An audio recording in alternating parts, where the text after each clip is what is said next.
Hey guys, welcome back to another podcast. Today we're talking about the updates for May the 25th, 2017. So, for this week's updates, as you guys know, there's the in-game world map, which I covered in my previous video. So, a bit more information on what you can do and how you can make it resizable. So, the in-game world map is now accessible using the icon beneath your minimap. So you just have to click on it, it will open up and it shows a huge world map that you can use when you're walking around. So what are the new map features? So to start with, a simple left click will open a resizable, movable world map interface. You can also right click the icon for a full screen option. So that's really awesome. So you can either have a full world map to look at if you're trying to find somewhere that's really far away, or you can have the standard mini map so you can have it open when you're walking around and you don't get lost. Once open, the in-game world map has a number of useful functions. If you wish to see a key, click the key button found in the bottom of the left of the interface. By clicking on one of the items in the key list, you will cause icons on the map to briefly flash, allowing you to easily locate whatever it is you're looking for. If you have the floating world map open, you can move it by clicking the border at the top and dragging. If you wish to resize the window, click the border anywhere other than the top of the world map window and drag to resize. Also, if you're struggling to find what you're looking for, you can try using the search function. Start typing what you are looking for into the search box at the bottom of the world map window, and the search box will start auto-completing as you type.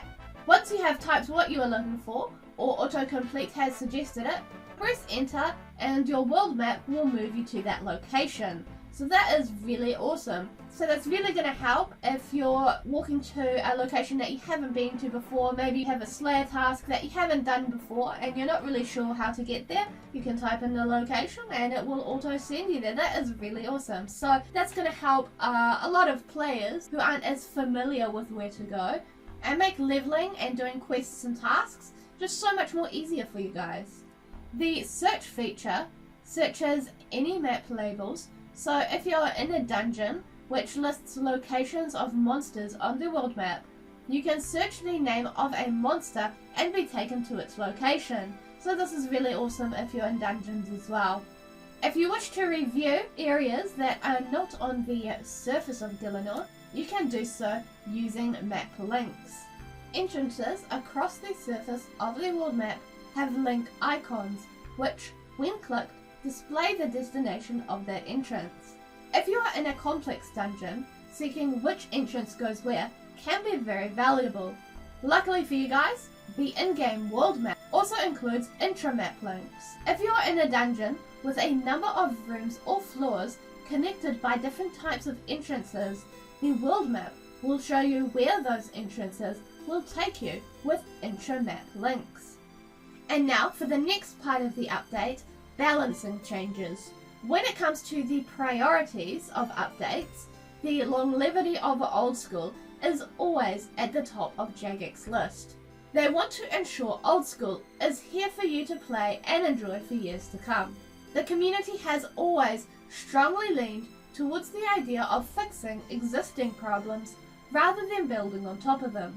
With this in mind, Jagex sat down and took a critical look at some of the most problematic pieces of content in the game.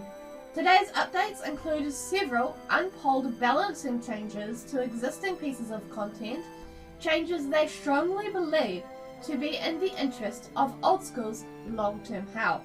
So what are some of these balancing changes? First we have Zulrah Drop Table. Zulrah has remained one of the most consistently profitable monsters in the game since its release in early 2015. It has fundamentally changed how many people play Old School, providing unmatched rates of consistent profit.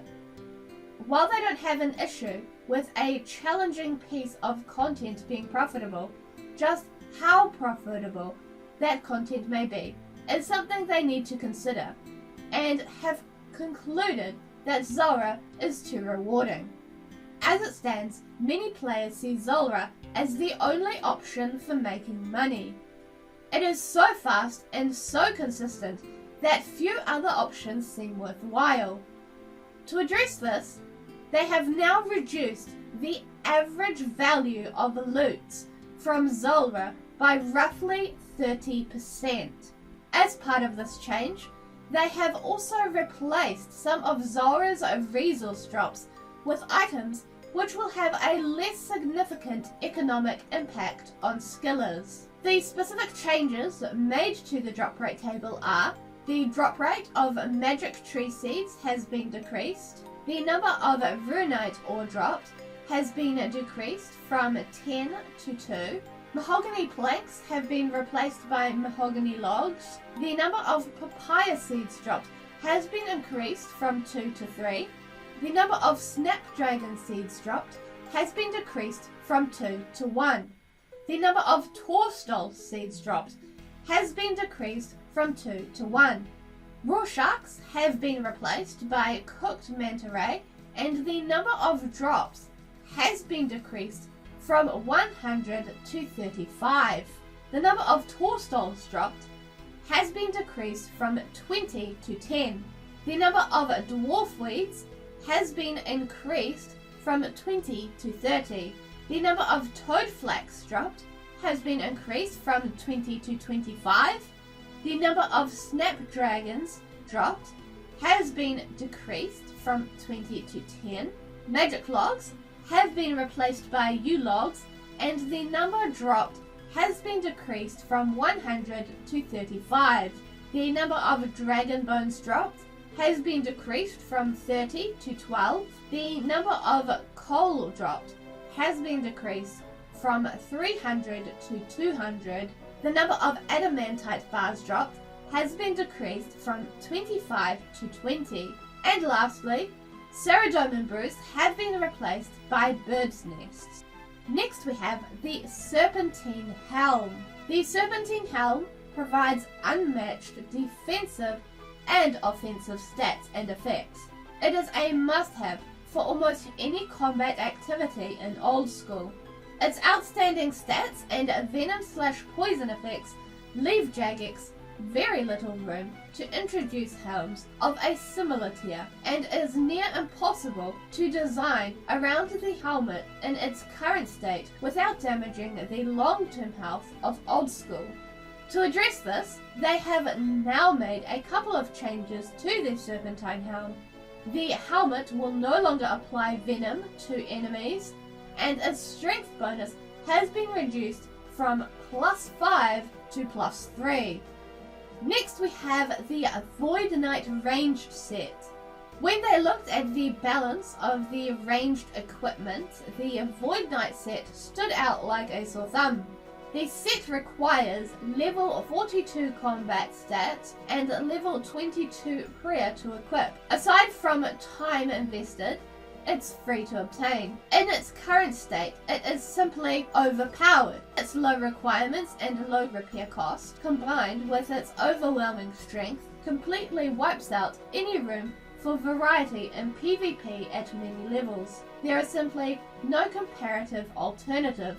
To address the above concerns, they have now lowered the damage bonus of Void Knight's ranged set to 10%. This leaves the Void Knight ranged set where it is still strong at many levels and still has a place as an alternative to higher cost equipment.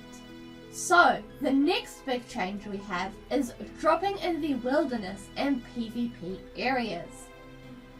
Risk is something which comes second in hand with the wilderness. It is dangerous, abandoned land where its inhabitants do as they please. The way that dropping items in the wilderness currently works doesn't always play into this vision. However, to address this, tradable items dropped manually from your inventory in the wilderness, dangerous areas in PvP worlds, and dangerous areas in Dead Man worlds will now appear instantly to all players. This change will prevent players in the wilderness or dangerous areas in PvP and Dead Man worlds dropping items just before they die in order to run back and pick them up. Be cautious with what you bring to these places and consider the risk before you take anything valuable. In addition to this change, food and potions dropped within the wilderness, dangerous areas in PvP worlds, and dangerous areas in Deadman worlds will never appear for other players. This change does not affect the loot you receive from other players. Preventing the exchange of food and potions mid-combat stops teams from providing their teammates with unlimited flow of supplies, negating any real risk in single-way combat areas. Next we have the Karumja General Store. The Karumja General Store has long been controversial. The negativity it creates in the community certainly outweighs the benefits it provides as a piece of content. As such, they have reduced the effect of the Karumja Hard Diary reward, which changes the price of items sold in the store. Items sold there will now be worth less than their higher alchemy value. Next we have Tournament World Fight Caves. In preparation for the release of the Inferno next week, they have opened up 2 tournament worlds in which you can access the fight caves. Head over to worlds 401 or 407, grab your dream setup and get practicing. You can access the fight cave using the portal located near the bank chest. And of course, you can take advantage of the maxed stats and ultimate free gear in Clan Wars 2.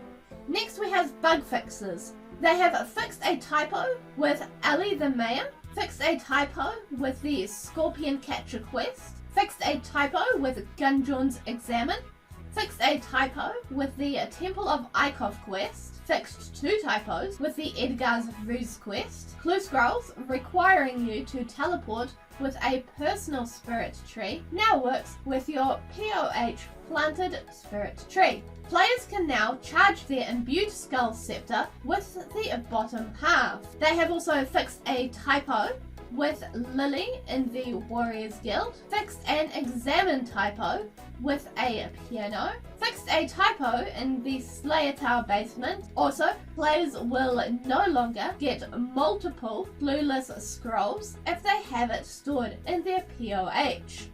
They have fixed a typo with the Elite Void Knight, moved baby black dragons closer together for convenience in Tavily Dungeon. Players may no longer deposit a looting bag into the bank on DMM while there's loot inside. They have added the correct link to the Summer Special information page on the Bonds interface, so that's awesome. You guys can go check that out, hopefully get your specials there. Hector now only has 1 cape. The Unpowered Orb seen in the charging animation has been updated to the correct colours. And lastly, they have removed a push tile. And as always, all of these updates are available for discussion on the Jagex forums. And with that, this brings us to the end of the updates for this week, guys. Let us know in the comment section below what updates you guys are most excited to see in the game for this week and why. Otherwise, this is the end of the video. I hope you guys enjoyed. If you did, leave us a like. Don't forget to share it with your friends and don't forget to subscribe. Also be sure to follow us on our Twitter page if you want to keep up to date with any more videos like these, or if you want to keep up to date with any of our progress in the game so far. Otherwise, I'll catch you guys in the next video, and happy scaping everyone!